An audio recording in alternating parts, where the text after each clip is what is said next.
तो air chief ने भी बता दिया कि साहब 13 तो आपके जहाज हमारे अंदाज से गए थे और एक्चुअली एयर चीफ साहब बहुत मॉडेस्ट हो रहे थे। हम लोगों ने जो कैलकुलेशंस करी हैं उनके मुताबिक 19 जहाज पाकिस्तान के ठुक गए। 6 हवा में, जिसमें कि 1 एवैक शामिल है और 6 फाइटर एयरक्राफ्ट 5 फाइटर एयरक्राफ्ट और 13 ग्राउंड पे ठुके हैं। एवैक शामिल, IL-76 air to air refueller, C-130 और कोई 8 फाइटर, ठीक है? तो ये तो 19 तो जहाज इनके ठुक गए हैं। इनके 9 टेरर कैंप ठुक गए थे, इनके 12 में से 11 एयरबेस ठुक गए थे, इनके न्यूक्लियर वेपन स्टोरेज साइट किराना भी ठोक दी थी हमारी एयरफोर्स ने, ठीक है?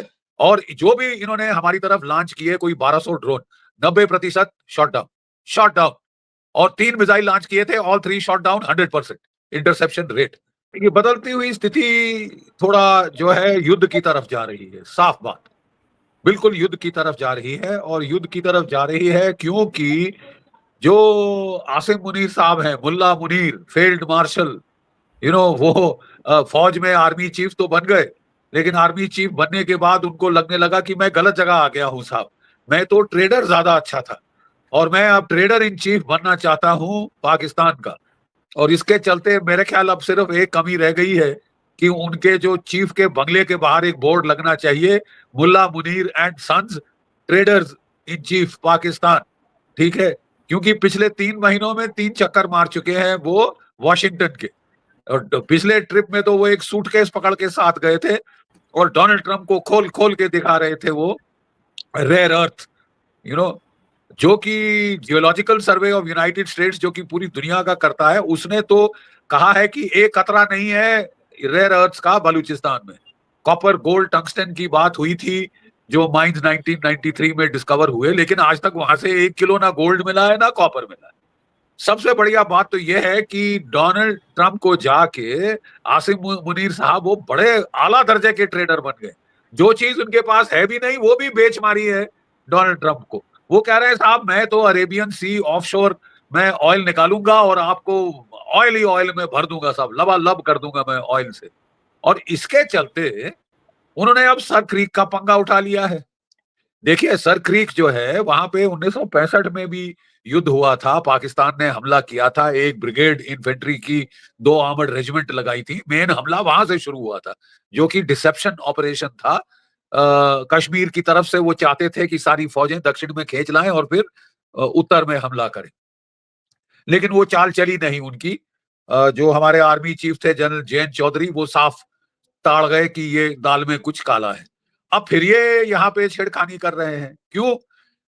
क्योंकि अगर हमारे हिसाब से वो थालवे की मैं कह रहा था, जैसे कि मैं कह रहा था कि अगर हम थालवे प्रिंसिपल जो कि टाइडल क्रीक में फॉलो करें, मिड चैनल पे आता है।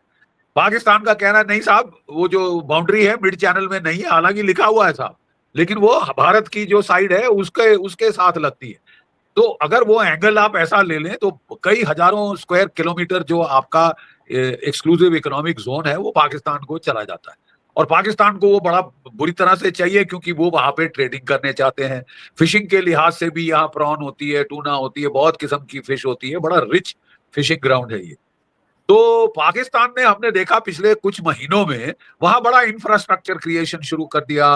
वो कोई 2 मरीन कमांडो बटालियंस वहां लगा दी, तैनात कर दी। जो पाकिस्तान के नेवी चीफ हैं 2 चक्कर लगा चुके हैं सर क्रीक के, और कोई 3 बड़ी उन्होंने होवरक्राफ्ट ब्रिटिश खरीद के दे दी है वहां पे। तो मतलब कुछ दाल में काला है, कुछ पक रहा है। तो हमारे जो रक्षा मंत्री हैं उन्होंने पाकिस्तान को सीधी सीधी 2 टूक चेतावनी दी है कि बाज आ जाइए, सर क्रीक जो कराची का रास्ता है सर क्रीक से गुजरता है, ठीक है? और अगर आप बेवजह पंगा लोगे तो आपकी हिस्ट्री, आपकी तारीख और आपका ज्योग्राफिया दोनों बदल देंगे आप, ठीक है? यही वार्निंग जो है आर्मी चीफ ने दोहराई कि मत छेड़खानी करो, तुम्हारी हिस्ट्री और ज्योग्राफी दोनों बदल दी जाएगी, समझे? तो एयर चीफ ने भी बता दिया कि साहब 13 तो आपके जहाज हमारे अंदाज से गए थे और एक्चुअली एयर चीफ साहब बहुत मॉडेस्ट हो रहे थे। हम लोगों ने जो कैलकुलेशंस करी हैं उनके मुताबिक 19 जहाज पाकिस्तान के ठुक गए। 6 हवा में, जिसमें कि 1 एवैक शामिल है और 6 फाइटर एयरक्राफ्ट 5 फाइटर एयरक्राफ्ट और 13 ग्राउंड पे ठुके हैं। एवैक शामिल, IL-76 air to air refueller, C-130 और कोई 8 फाइटर, ठीक है? तो ये तो 19 तो जहाज इनके ठुक गए हैं। इनके 9 टेरर कैंप ठुक गए थे, इनके 12 में से 11 एयरबेस ठुक गए थे, इनके न्यूक्लियर वेपन स्टोरेज साइट किराना भी ठोक दी थी हमारी एयरफोर्स ने, ठीक है। और जो भी इन्होंने हमारी तरफ लॉन्च किए कोई 1200 ड्रोन, 90% शॉट डाउन। और 3 मिसाइल लॉन्च किए थे, all 3 shot down 100% interception rate. मतलब भारत की टेक्नोलॉजी लीप्स एंड बाउंड से इनसे आगे बढ़ गई।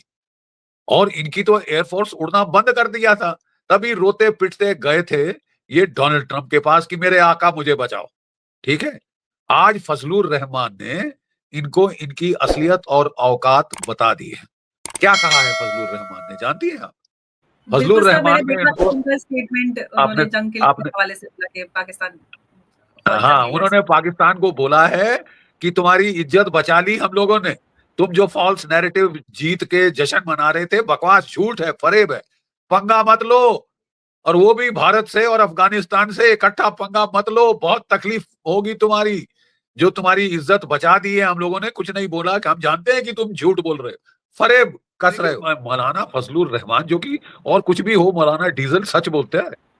और जो कुछ उसने कहा है वो आई थिंक बड़ी पाकिस्तान की फौज को बड़ा ध्यान से सुनना चाहिए, और उसकी जो वार्निंग है, चेतावनी है, उस पर गौर फरमाना चाहिए।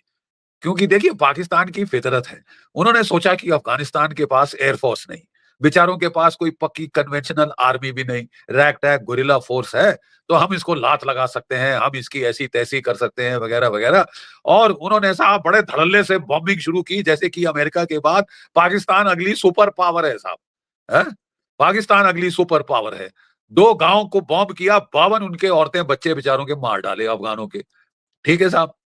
फिर डोनाल्ड ट्रंप ने जब बुलाया मौलाना आसिफ मुनीर को, मुल्ला मुनीर को, तो मुल्ला मुनीर बड़े बढ़ चढ़ के बोले, sir I am the go to man, कुछ चाहिए रावलपिंडी में, इस्लामाबाद में, दक्षिण एशिया में मैं मालिक हूं साहब, मुझे पूछिए, मैं, मेरे आका आपकी खिदमत में हाजिर हूं, वगैरह वगैरह।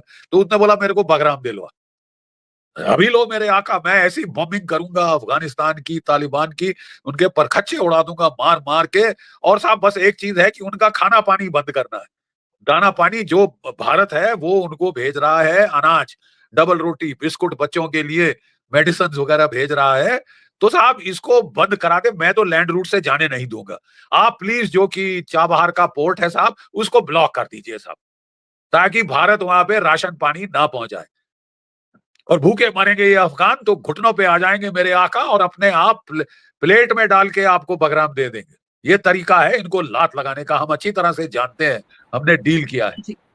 माफ कीजिए, सर आप बगराम नहीं की आपने जानते। बात की है, माफ कीजिएगा सर, आपकी बात बीच में कट रही है। बगराम की बात हो रही है, काफ़ी कई पिछले कई हफ्तों से, लगभग 1 डेढ़ हफ्ते से ये न्यूज़ चल रही है, हर तरफ ये चर्चा है कि बगराम एयरबेस भारत को मिलने वाला है, और कुछ एक्सपर्ट्स ये कहते हैं कि भारत को बगराम की ज़रूरत नहीं है। आप सर इस पूरे बगराम की जो ये एक स्टोरी और ये खबरें चर्चा में है, इस पे आप क्या कहना चाहते हैं सर? देखिए बगराम का किस्सा ऐसा है कि बगराम एयरबेस रूस ने बनाया था, बहुत भारी जबरदस्त एयरबेस, और सारी उनकी एयर पावर का इस्तेमाल जो कि काफी जबरदस्त तरीके से उन्होंने किया था, वो वहां से हुआ था। याद रहे रूस ने तकरीबन बैंड बजा दिया था। सारे तालिबान शालिबान, तालिबान तो खैर बाद में आई थी, जो भी ऑपोजिशन थी, मुजाहिदीन थे, उनका बहुत बुरा हाल किया था। और जब वो छोड़ के गए तो नाजिबुल्लाह को इंचार्ज छोड़ गए थे, और 5 साल वो टिका रहा। यानी अफगानिस्तान की जो नेशनल आर्मी जो उन्होंने खड़ी करी थी, वो 5 साल तक लड़ी, और बहुत अच्छा लड़ रही थी। ये तो जब सोवियत संघ वहां से निकल गया और उन्होंने एड बंद कर दी, और फिर नाजिबुल्लाह ने चतुराई दिखाई कि मैं अमेरिका की गोद में जाके बैठ जाऊंगा, तब वो मारा गया, ठीक है। लेकिन रूसियों ने, अगर किसी ने वाकई दबाया था सर, तो बहुत बुरी तरह से वो दबा के गए थे। अमेरिका तो वहां से भागा है, सर पे पांव रख के भागा जो बाइडेन के टाइम में, और ऐसा केओटिक विड्रॉल तो आज तक तमाशा बन गया अमेरिका का पूरी दुनिया के सामने, जिस तरह से लटक लटक के वो भागे वहां से। बहुत ही it was a disgrace, military disgrace. अब डोनाल्ड ट्रंप साहब को लगा कि साहब हमने ये बेस खो के अच्छा नहीं किया साहब, बहुत बढ़िया बेस था, चीन को संभाल सकता है, यहाँ से रूस पे हमला हो सकता है, सेंट्रल एशिया को हम दबा सकते हैं, भारत के खिलाफ भी एक्शन ले सकते हैं, तो ये बहुत बढ़िया बेस है। तो डोनाल्ड ट्रंप ने बोला साहब मुझे चाहिए। अब जैसे डोनाल्ड ट्रंप की तो जिसको बोलते हैं ना साहब हम हिंदी में बाल हट, कि मेरे को चॉकलेट खानी है तो खानी है साहब, मेरे को टॉफी खानी है तो खानी है, लॉलीपॉप है तो चाहिए, और दुनिया देगी। अब प्रॉब्लम यह है कि बाप का राज तो है नहीं। यूनिपोलर पावर मूवमेंट 1990 में जो शुरू हुआ था, वो 20 तक, 2010 तक, 2020 तक खत्म हो चुका। अब मल्टीपोलर पावर इक्वेशन आ गई है। तो ऐसे में आप दादागिरी दिखाएं तो मेरे ख्याल कोई वो चल नहीं रही। अगर इनको अभी तक समझ नहीं आया है तो आगे और आएगा। तो बड़ी धड़ल्ले से गए थे चीन की दुम मरोड़ने, सिट्टी पिट्टी गुल हो गई। वहां से बड़े खिसियाई बिल्ली जैसे आए वहां से खंबा नोचते हुए।